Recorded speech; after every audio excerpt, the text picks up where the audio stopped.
Hello students, I hope you all are very well. और इससे पिछले लेक्चर्स में हम लोगों ने बात किया था किंगडम मोनेरा के ऊपर। आई होप कि आप लोगों को किंगडम मोनेरा के ऊपर कोई भी डाउट नहीं हुआ होगा। और एक लेक्चर हम एक्स्ट्रा लेंगे, एक या दो जितना भी लेक्चर हो। पहले एनसीईआरटी को कवर करते हैं अच्छे से, इसके बाद जो इम्पॉर्टेंट लगेगा हमें कि एग्ज़ाम के लिए ये एग्ज़ाम में आ सकता है, उस पॉइंट्स को हम कवर करेंगे।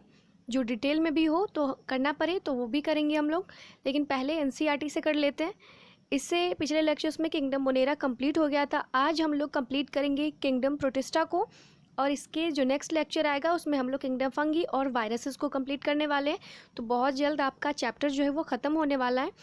तो स्टार्ट करते किंगडम प्रोटिस्टा, ज़्यादा टाइम ना लेते हुए। सबसे पहले स्टार्ट करते किंगडम प्रोटिस्टा होता क्या है। तो एनसीईआरटी से ही देखते हैं कि किंगडम प्रोटिस्टा के बारे में क्या लिखा हुआ है। All single celled eukaryote are place under protista. जितने भी सिंगल सेल्ड यूकैरियोट ऑर्गेनिज्म होते हैं उन्हें प्रोटिस्टा के अंदर रखा जाता है। But the boundaries of this kingdom are not well defined. इस किंगडम का जो बाउंड्रीज है वो वेल डिफाइंड नहीं है। इसका मतलब ये हुआ कि जितने भी यूकैरियोट है, यूनिसेलुलर है, सारे को इसमें डाल दिया जाएगा, चाहे वो एनिमल किंगडम का हो या प्लांट किंगडम का हो। अगर यूनिसेलुलर ऑर्गेनिज्म है, यूकैरियोटिक है, तो इसे किंगडम प्रोटिस्टा में डाल दिया जाता है। इसलिए इसे डस्टबिन भी कहा जाता है, किस किंगडम का डस्टबिन भी कहा जाता है। What may be a photosynthetic protistan to one biologist may be a plant to another. जो बायोलॉजिस्ट होते हैं उनका अलग अलग जो थिंक होता है। कुछ बायोलॉजिस्ट इसे फोटोसिंथेटिक प्रोटिस्टन भी मानते हैं और कुछ प्लांट्स भी। In this book include chrysophytes. इस चैप्टर्स में हम इस प्रोटिस्टा वाला जो टॉपिक है इसमें हम आएगा, इंक्लूड होगा। क्राइसोफाइट्स आता है इसके अंदर, डायनोफ्लाजेलेट आता है, यूग्लेनोइड्स आता है, स्लाइमोट्स आता है एंड प्रोटोजोअन्स। अंडर प्रोटिस्टा के अंदर जो है वो ये सब आता है, हम सबको डिटेल में पढ़ने वाले हैं। Members of protista are primarily in aquatic. जो किंगडम प्रोटिस्टा का मेंबर होता है वो एक्वेटिक होता है। This kingdom form a link with the other dealing with plant, animal and fungi. इस किंगडम का जो लिंक है वो प्लांट, एनिमल और फंगी से भी है। मतलब हमने पहले भी बताया कि जो भी जैसे यूनिसेलुलर ऑर्गेनिज्म आ गया, किंगडम फंगी का हो या किंगडम प्लांट का हो, तो उसे किंगडम प्रोटिस्टा में रख दिया जाता है। इसे डस्टबिन माना जाता है। Being eukaryotes the protistan cell body contain a well defined nucleus and other membrane bound organelles. इसमें जो है वो इसके सेल बॉडी में वेल डिफाइंड न्यूक्लियस होता है। इसके बाद कुछ मेम्ब्रेन बाउंड ऑर्गेनेल्स भी होते हैं। सम है फ्लैजिलेटेड सीलिया, फ्लैजिला, कुछ जो है इसमें फ्लैजिला सीलिया भी होता है। Protista reproduce asexually and sexually by a process involve cell fusion and zygote formation. Protista जो है रिप्रोड्यूस करता है असेक्सुअली भी और सेक्सुअली भी। जब असेक्सुअल रिप्रोडक्शन करेगा तो सेल फ्यूजन होगा, एंड जब वो जाइगोट का फॉर्मेशन करेगा तो सेक्सुअल रिप्रोडक्शन होगा। आई होप कि आपको ये सब पता होगा। इसके बाद नेक्स्ट आ जाता है, ये टॉपिक तो हमारा कंप्लीट हुआ कि किंगडम प्रोटिस्टा क्या क्या होता है। एक बार और ध्यान से समझ लेते हैं। Kingdom protista unicellular organism, eukaryotic organism को इसमें डाल दिया जाता है। इसके बाद यूकैरियोट होता है, वही बात। सेल वाल इसमें प्रेजेंट होगा या सेल वाल अब्सेंट भी हो सकता है। किंगडम प्रोटिस्टा जो है वो ऑटोट्रॉपिक होगा, ऑटोट्रॉपिक भी होगा और हेट्रोट्रॉपिक भी होगा। इसके बाद किंगडम प्रोटिस्टा के अंदर जो किंगडम प्रोटिस्टा होता है उसका लिंक होता है किंगडम प्लांट से, प्लांट किंगडम से भी होता है, एनिमल किंगडम से भी होता है और फंगी से भी होता है। तीनों से जो है इसका कनेक्टिंग लिंक माना जाता है। इसके बाद ये हुआ किंगडम प्रोटिस्टा। इसके बाद हम नेक्स्ट समझते हैं क्राइसोफाइट्स क्या होता है। क्राइसोफाइट्स जो कि प्रोटिस्टा के अंदर आता है। Chrysophyte this group include diatom and golden algae. They are found in fresh water as well as in marine water. ये जो है वो डायटम्स और गोल्डन अलगी जिसे डेस्मिड बोलते हैं। क्राइसोफाइट्स में डायटम्स और गोल्डन अलगी को इंक्लूड किया जाता है। गोल्डन अलगी एक अलगी है जिसे डेस्मिड भी बोलते हैं, और ये फ्रेश वाटर और मराइन दोनों वाटर में पाया जाता है। दे आर माइक्रोस्कोपिक, ये माइक्रोस्कोपिक होते हैं। And float passively in water current, जिसे प्लैंकटन बोलते हैं। पानी के ऊपर जब प्लांट्स जो पैसिवली वाटर जो फ्लो करता है, अगर प्लांट्स हो उसे हम प्लैंकटन बोलेंगे, अगर एनिमल हो तो उसे हम जू प्लैंकटन बोलते हैं। तो आई होप कि आपको क्लियर हो गया होगा। इसके बाद मोस्ट ऑफ देम फोटोसिंथेटिक, बहुत सारे जो है फोटोसिंथेटिक भी होते हैं। इसके बाद in diatom the cell wall form two thin overlapping cell which fit together as in soap box. इसके जो सेल वॉल होते हैं, अब ध्यान से देखिए इस फिगर में, ये रहा इसका जो सेल वाल है same to same soap box की तरह होता है, एक दूसरे में फिट होता है। आप समझ सकते हो इसे, वाला लेयर होता है, इसे हम बोलते हैं, एक सेकेंड,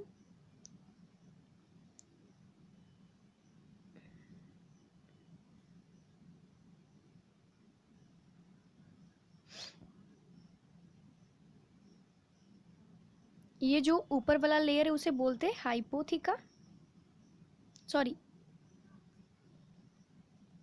एक बार और देख ले अच्छे से, ये जो है ऊपर वाला लेयर उसे बोलते हैं एपिथिका, ठीक है, और जो नीचे, एक बार और अच्छे से बनाते हैं, ठीक है, ये देखिए ये रहा सॉप बॉक्स की तरह, इस लेयर को बोलते हैं एपिथिका एंड नीचे वाला जो है उसे बोलते हैं हाइपोथिका।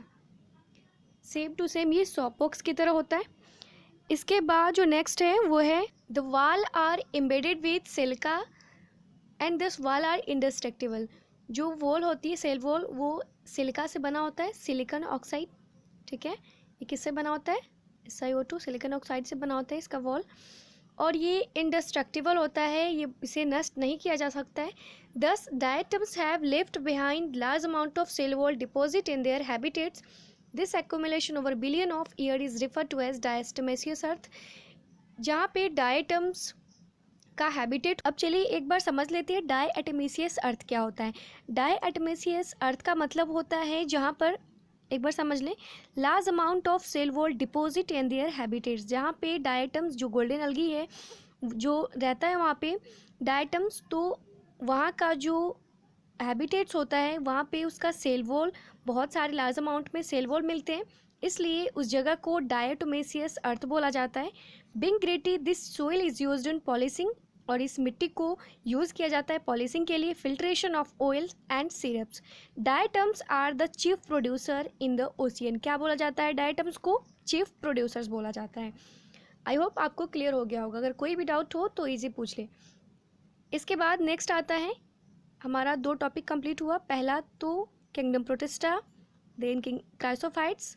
अब हम नेक्स्ट पढ़ते हैं डायनोफ्लैजिलेट की ओर। अब डायनोफ्लैजिलेट होता क्या है, डायनोफ्लैजिलेट जो है ये एक मीजोकैरियोटिक होता है। मीजोकैरियोटिक मतलब इसके न्यूक्लियस में न्यूक्लियर मेम्ब्रेन तो प्रेजेंट होता है, लेकिन डीएनए में हिस्टोन प्रोटीन नहीं प्रेजेंट होता है, ठीक है, ये क्या है, एक मीजोकैरियोटिक है, मीजोकैरियोटिक। डायनो का मतलब होता है, डाई का मतलब होता है दो, और फ्लैजिला का मतलब क्या होता है, फ्लैजिला। इसमें दो फ्लैजिला देखने को मिलता है, ये डायनोफ्लैजिलेट होता है। एक फ्लैजिला, जो फ्लैजिला होता है वो लैंग्यूचिडनली और एक ट्रांसवर्सली होता है। तो एक बार समझ लेते क्या होता है। These organism are mostly marine and photosynthetic. ये जो है वो पानी में रहने वाला होता है और फोटोसिंथेटिक होता है, मराइन होता है। They appear yellow, green, brown, blue और red depending on the main pigment. जो है इसका कलर जो है वो पिगमेंट पे डिपेंड करता है कि इसके सेल में present in their cells. The cell wall has stiff cellulose plate on their outer surface. Most of them have two flagella. एक होता है लॉन्गिट्यूडनली, आप देख सकते हो ये फिगर है, फ्लैजिला जो है वो लॉन्गिट्यूडनली आपको दिख रहा होगा, और एक होता है transversely. In furrow between the wall plates very often red dinoflagellate, जिसे बोला जाता है Gonyaulax. Gonyaulax undergo such rapid multiplication that they make the sea appear red tide. इतना जल्दी ये मल्टीप्लिकेशन करता है कि जो समुद्र है उसे पूरा रेड कर देता है, जो है इसके वजह से पूरे सी रेड टाइट पड़ जाता है, इतना जल्दी जो है ये मल्टीप्लिकेशन करता है, और इस रेड टाइट की वजह से पूरा जो सी होता है रेड हो जाता है। इसके वजह से कुछ टॉक्सिन्स रिलीज होते हैं, toxin release by such large number में even kill other marine animal such as fishes. और इस टॉक्सिन की वजह से बहुत सारे मराइन एनिमल्स जो होते हैं उन्हें वो डेड कर जाते हैं, किल हो जाते हैं। तो ये था डायनोफ्लैजिलेट के बारे में, आप फिगर में देख सकते हो, ये रहा डायनोफ्लैजिलेट। इसके बाद हम नेक्स्ट चलते हैं आगे यूग्लिनोइड्स की तरफ, ठीक है, ये रहा आपका, ये रहा euglenoids. Euglenoids majority of them are fresh water organism found in stagnant water. स्थिर पानी में जो है ये पाया जाता है इंस्टेड ऑफ सेल वॉल, और इसमें सेल वॉल नहीं होता है। Have a protein rich layer called pellicle, इसके पास सेल वॉल नहीं होता है, इसके पास प्रोटीन रिच लेयर होता है जिसे हम पेलिकल बोलते हैं, which make their body flexible, इसके बॉडी को ये फ्लेक्सिबल बनाता है। एंड दे हैव 2 फ्लैजिला, इसके पास भी 2 फ्लैजिला होता है, एक शॉर्ट एंड एक लॉन्ग। एक चीज़ आपको ध्यान में रखना होगा, जब 2 इक्वल फ्लैजिला हो, ठीक है, तो उसे बोलते हैं हम आइसोकॉन्ट, ठीक है। आइसो का हम वर्ड वहाँ यूज़ करते हैं जहाँ पे इक्वल हो एंड 2 डिफरेंट हो। यहाँ पे 2 फ्लैजिला आपको देखने को मिल रहा है, एक तो शॉर्ट है एक लॉन्ग है, तो 2 डिफरेंट फ्लैजिला है, इसलिए इसका नाम होगा हेट्रोकॉन्ट। तो यूग्लेनॉइड क्वेश्चन बन सकता है, यूग्लेनॉइड में कौन सा जो है वो प्रेजेंट होता है, फ्लैजिला। तो यहाँ पे जो फ्लैजिला देखने को मिलता है वो है हेट्रोकॉन्ट, क्योंकि यहाँ पे 2 डिफरेंट फ्लैजिला होता है, एक शॉर्ट होता है और एक लॉन्ग होता है। इसके बाद यहाँ पे एक और इम्पॉर्टेंट चीज़ है, यहाँ पे अब आता है through they are photosynthetic in the presence of sunlight, when deprived of sunlight they behave like heterotrophs. अगर सनलाइट हो तो ये फोटोसिंथेटिक की तरह बिहेव करते, अपना खाना खुद बनाते, ऑटोट्रॉफ जिसे बोलते हो आप। और अगर सनलाइट इसे ना मिले तो ये हेट्रोट्रॉफ, मतलब अपना खाना किसी और पे डिपेंड होता है ये। तो इसमें 2 टाइप के जो है वो कैरेक्टर देखने को मिलता है। पहला तो प्लांट का कैरेक्टर ऐसे कि ये फोटोसिंथेटिक होता है, और दूसरा एनिमल वाला कैरेक्टर जो है वो इसमें देखने को मिलता है। तो पहला तो ऑटोट्रॉफ की तरह भी बिहेव करता है, और हेट्रोट्रॉफ भी। ऑटोट्रॉफ तब जब सनलाइट हो और हेट्रोट्रॉफ तब जब सनलाइट ना हो। By predating on other smaller organism interesting, the pigment of euglenoid are identical to those present in higher plants. वही है, इसमें पिगमेंट जो है हाई प्लांट्स की तरह होता है। इसके बाद इसमें आई स्पॉट देखने को मिलता है, ठीक है, आई स्पॉट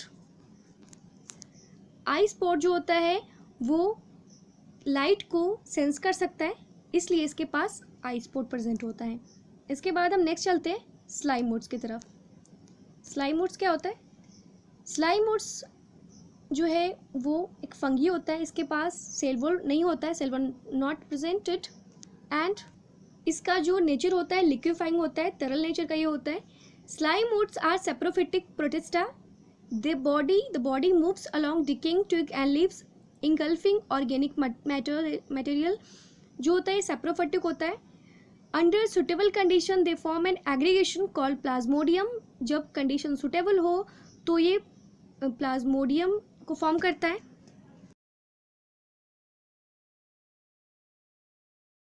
स्लाइमोड्स जो होता है वो सेप्रोफिटिक प्रोटिस्टा है। सेप्रोफिटिक का मतलब होता है डिकम्पोजर, ये डिकम्पोजर की तरह एक्ट करता है।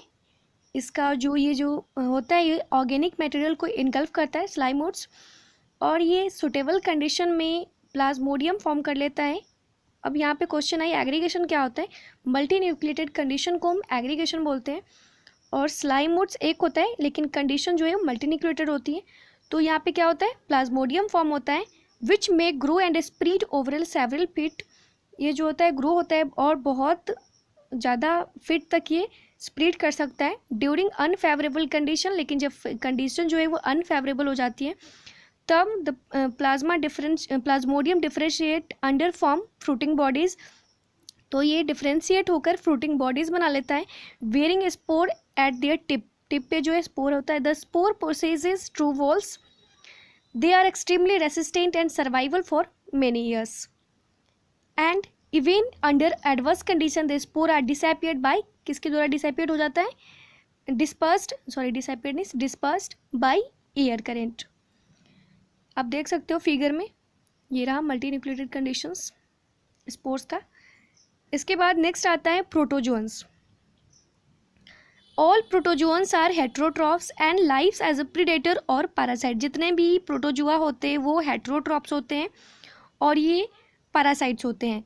दे are believe to the primitive relative of animals. They are 4 major group, इसमें 4 मेजर ग्रुप आपको देखने मिलेगा। एमीबॉइड, पहले सबको एक एक बार डिटेल में देख लेते हैं। पहले एमीबॉइड प्रोटोजोअन्स होता है, इसके बाद फ्लैजिलेटेड, इसके बाद सीलिएटेड प्रोटोजोअन्स, इसके बाद स्पोरोजोअन्स।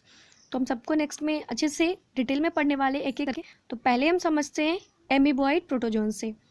एमीबॉयड प्रोटोजोन्स क्या होता है? These organism live in fresh water. ये जो एमीबॉयड प्रोटोजोन्स के ऑर्गेनिज्म होते हैं वो फ्रेश वाटर में रहते हैं, sea water, most soil.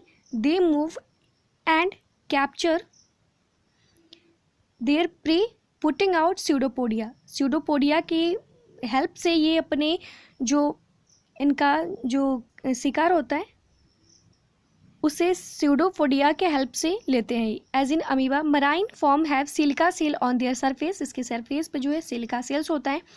Some of them such as Entamoeba are parasites. इसका जो एग्जाम्पल है वो क्या है? Entamoeba. ठीक है, इसके बाद नेक्स्ट आता है flagellated protozoans. The members of this group are either free living और parasitic. They have flagella. The parasitic form cause disease such as sleeping sickness.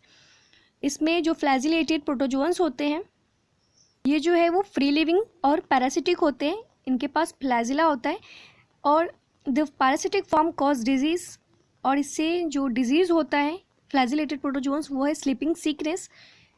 ये किसका एग्जाम्पल है? ट्रिपेनोसोमा जो है वो फ्लैजिलेटेड प्रोटोजोन्स का एग्जाम्पल है। और ट्रिपेनोसोमा जो जिस फ्लाई के थ्रू होता है वो होता है सीसी फ्लाई। को ध्यान रखना होगा ये कि फ्लैजिलेटेड प्रोटोजोन्स में का जो एग्जाम्पल है वो है ट्रिपेनोसोमा, और ट्रिपेनोसोमा जिसके थ्रू होता है वो है सीसी फ्लाई। इसके बाद आता है next ciliated protozoans. These are aquatic actively moving organism because of the presence of thousand of cilia. ये एक्वेटिक होते हैं, एक्टिवली मूव करते हैं ये ऑर्गेनिज्म क्योंकि इनके पास जो है वो थाउजेंड ऑफ सिलिया प्रेजेंट होता है, बहुत सारे cilia. They have a cavity. इनके पास कैविटी होता है जिसे गलेट बोलते हैं। That opens to the outside of the cell surface. इनके माउथ के जगह पे ये गलेट होता है। और the coordinated movement in rows of cilia cause the water laden with food to be steered into the gullet.